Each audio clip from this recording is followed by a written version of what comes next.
Kamareddy declaration అమలు చేయాలని నేను చేసిన పోరాట ఫలితంగా తెలంగాణ రాష్ట్రంలో కులగణన జరిగింది. కులగణన జరిగిన తర్వాత అసెంబ్లీలో బీసీ రిజర్వేషన్లు 42% పెంచుతూ ఇలా అసెంబ్లీలో ఏకగ్రీవ తీర్మానం చేశారు, చట్టం చేశారు. ఆ చట్టం చేసిన తర్వాత రాష్ట్ర ప్రభుత్వం 42% బీసీలకు విద్యా, ఉద్యోగ, రాజకీయ రంగాల్లో రిజర్వేషన్లు పెంచుతూ జీవో నెంబర్ 9ని విడుదల చేసిన సంగతి మీకు అందరూ తెలిసిన విషయం.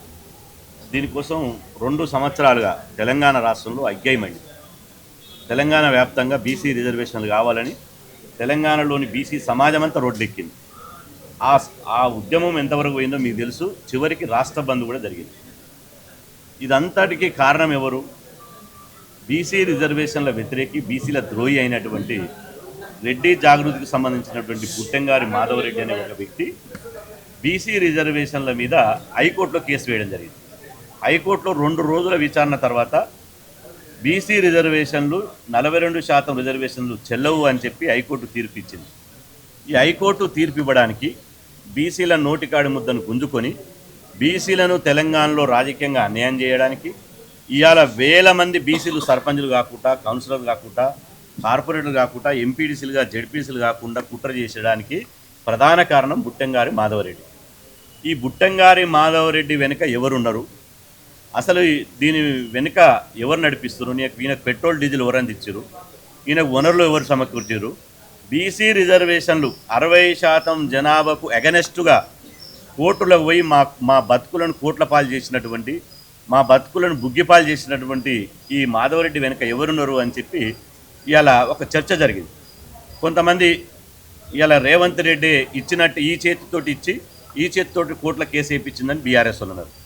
లేదు, బీఆర్ఎస్ వాళ్ళే ప్రభుత్వాన్ని బదనాం చేయడానికి కోర్టుల కేసు వేయించారని కాంగ్రెస్ వాళ్ళు అన్నారు. లేదు లేదు, ఈ 2 పార్టీలు కాదు, బీజేపీ వాళ్ళు కేసు వేయించారు కిషన్ రెడ్డి దీని అనుకుని కొంతమంది అన్నారు.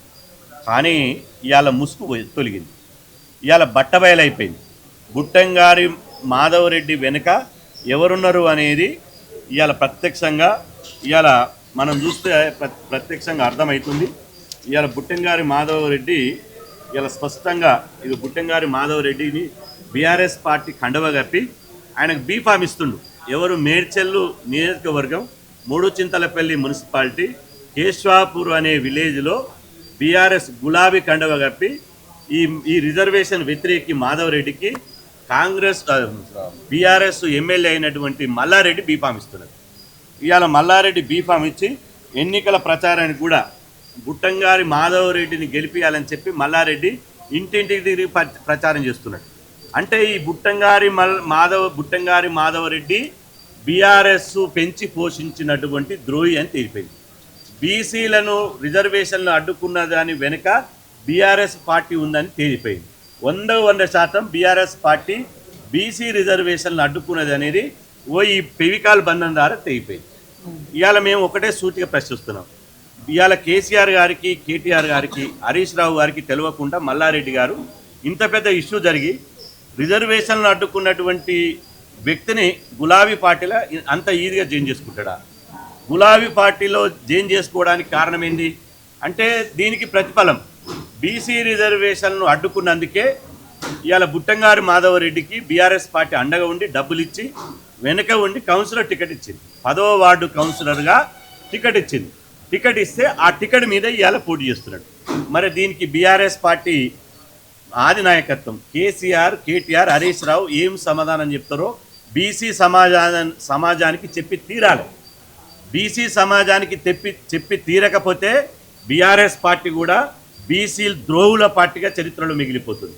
ఇవాళ మా నోటికాడి ముద్దను గుంజేసి బీసీలకు ద్రోహం చేసి ఇవాళ స్వాతంత్రం వచ్చిన 80 సంవత్సరాల తర్వాత మేము 60% ఉంటే 42% రిజర్వేషన్లు పెంచితే కోర్టులకు పోయి రిజర్వేషన్లు అడ్డుకున్నటువంటి ద్రోహికి ఒక ఆధిపత్యానికి సంబంధించి బీసీల పొట్టగొట్టినోని బీఆర్ఎస్ పార్టీ హక్కున చేర్చుకొని అతను గెలిపియాలని బీఫామ్ ఎందుకు ఇచ్చింది?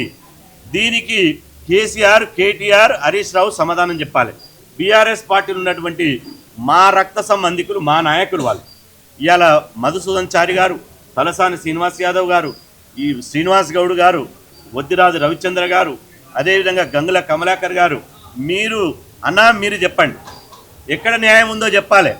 ఇవాళ మీరు అన్నారు మా బీసీ మీటింగ్లకు వచ్చి కాంగ్రెస్ పార్టీ వాళ్ళే ఇవాళ ఇచ్చిరన్నారు. మాకు ఏ పార్టీతో సంబంధం లేదు. ఇవాళ కాంగ్రెస్ వాళ్ళు ఓట్ల కేసు ఇప్పిస్తే కాంగ్రెస్ వాళ్ళని ఇవాళ వాళ్ళని నడి రోడ్డు మీద నిలబెట్టేటోళ్ళం. బీసీల ద్రోహులని చెప్పేటోళ్ళం. ఆ రోజు 60% జనాభా ఉంటే 56% ఉంటే కాంగ్రెస్ పార్టీ బీసీల ద్రోహుల పార్టీ అన్నాం. వాళ్ళు సరి చేసుకొని మళ్ళీ రెండోసారి కులగన్న చేశారు. ఇవాళ మీరు ఇంత బీఆర్ఎస్ పార్టీ ఇంత జరుగుతున్నా బీఆర్ఎస్ పార్టీ ఇక్కడ హక్కున చేర్చుకొని ఒక రిజర్వేషన్ల వ్యతిరేకి ఇవాళ మాధవరెడ్డి మల్లారెడ్డి కుట్రలు చేస్తుంటే ఈ కుట్రలు మీకు తెలవయా? అందుకనే బీఆర్ఎస్ పార్టీ ఉన్నటువంటి బీసీ నాయకులు నేను విజ్ఞప్తి చేస్తున్నా, మీకు ఏమాత్రం బీసీల మీద చిత్తశుద్ధి ఉన్నా కేసీఆర్ ఇంటి ముందర ధర్నా చేయండి. గుట్టంగారి మాధవరెడ్డిని బహిష్కరించే వరకు పార్టీలో మీరు ఇంటర్నల్గా పోరాటం చేయండి. మీరు నిజంగా పోరాటం చేస్తే బీసీ బిడ్డలు బీసీల కోసం నిజంగా కొట్లాడతారని మేము అనుకుంటాం. మీరు కనుక పోరాటం చేయకపోతే మిమ్మల్ని కూడా కేవలం బీసీలకు ఇవాళ అధికారం పోయింది కాబట్టి బీసీల రాగమెత్తుకురు బీసీల పల్లవెత్తుకురు అనే ఇవాళ బీసీ సమాజం శంకిస్తుంది తప్ప బీసీలు మీ మీద విశ్వాసం కోల్పోతారు. ఇవాళ 100% ఇంత పచ్చిగా ఈ పెవికాల బంధం బీఆర్ఎస్ పార్టీకి మాధవరెడ్డికి ఇంత పెవికాల బంధం ఉంటే బీఆర్ఎస్ పార్టీ దీని మీద ఎందుకు స్పందించదు? కాబట్టి మీరు స్పందిస్తే 48 గంటల్లో మీకు సమయం ఇస్తున్నాం. 48 గంటల్లోగా మీరు స్పందిస్తేనే సరే. మీరు స్పందించకపోతే బీఆర్ఎస్ పార్టీ కార్యాలయాలని రాష్ట్ర కార్యాలయం నుంచి మొదలుకుంటే జిల్లా కార్యాలయం వరకు ముట్టడిస్తాం. మీరు మాధవరెడ్డిని మా మనిషి కాదు, మేము బహిష్కరిస్తున్నాం, మాకు సంబంధం లేదని ప్రకటించండి. లేదు మాధవరెడ్డి మా మనిషి అని ధైర్యం ఉంటే చెప్పండి.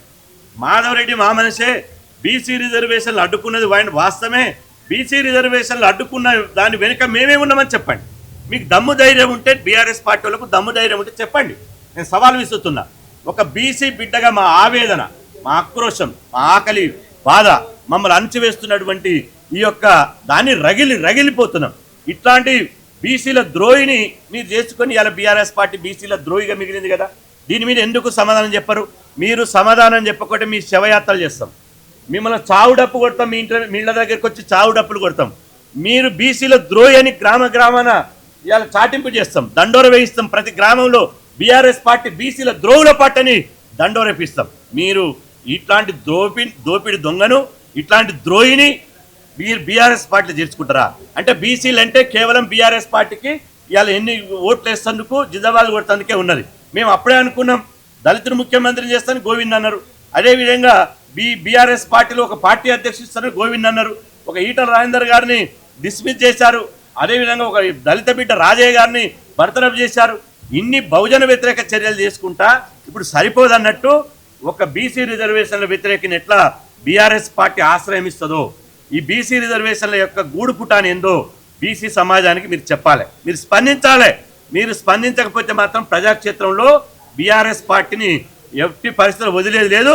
మేము అవసరమైతే గ్రామం ఈ బుట్టంగారి మాధవరెడ్డి రిజర్వేషన్లు అడ్డుకున్నది 100% 99% కూడా కాదు, 100% బీఆర్ఎస్ పార్టీని అని చెప్పి మేము ఈ ఆధారాలతోటి ఈ సాక్ష్యాలతోటి మేము ఖచ్చితంగా ప్రజాక్షేత్రంలోకి వెళ్తాం. బీఆర్ఎస్ పార్టీ బీసీ వ్యతిరేక వైఖరిని ఎండగడతాం. ఖచ్చితంగా ఇవాళ బుట్టంగారి మాధవరెడ్డి 2-3% జనాభా కావాలన్నా 60% జనాభా ఉన్న బీసీ సమాజం కావాలన్నా బీఆర్ఎస్ పార్టీ తెలుసుకోవాలి. ఇక నీ దొంగ నాటకాలు కట్టి పెట్టండి. బీఆర్ఎస్ పార్టీ ఇవాళ ఈ లపంగి మాటలు, దొంగ నాటకాలు, ఈ లత్కోరు మాటలు బంద్ చేయరు.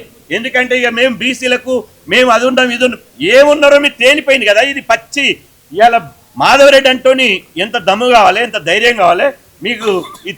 బీఆర్ఎస్ పార్టీలో కౌన్సిలర్ ఎట్లా అవకాశం ఇచ్చారంటే బీసీ రిజర్వేషన్లకు అడ్డుకున్నందుకు ప్రతిఫలంగా ఒక గిఫ్ట్గా ఆయనకు కౌన్సిలర్ పదవి ఇచ్చారు. ఇవాళ పొరపాటును గెలవనీయం 100% గెలవనీయం బిడ్డని, కానీ పొరపాటును గ్రాపణ గెలిస్తే మున్సిపల్ చైర్మన్ ఇస్తారు. కాబట్టి మిమ్మల్ని బీఆర్ఎస్ పార్టీకి బీసీలు ముఖ్యమా మాధవరెడ్డి ముఖ్యమా తేల్చుకోవాలి. 48 గంటల సమాధానం చెప్పాలి. చెప్పకపోతే మాత్రం బీఆర్ఎస్ పార్టీని బీసీలు రాజకీయంగా బొందబెట్టతారని చెప్పి సందర్భంగా హెచ్చరిస్తున్నాం.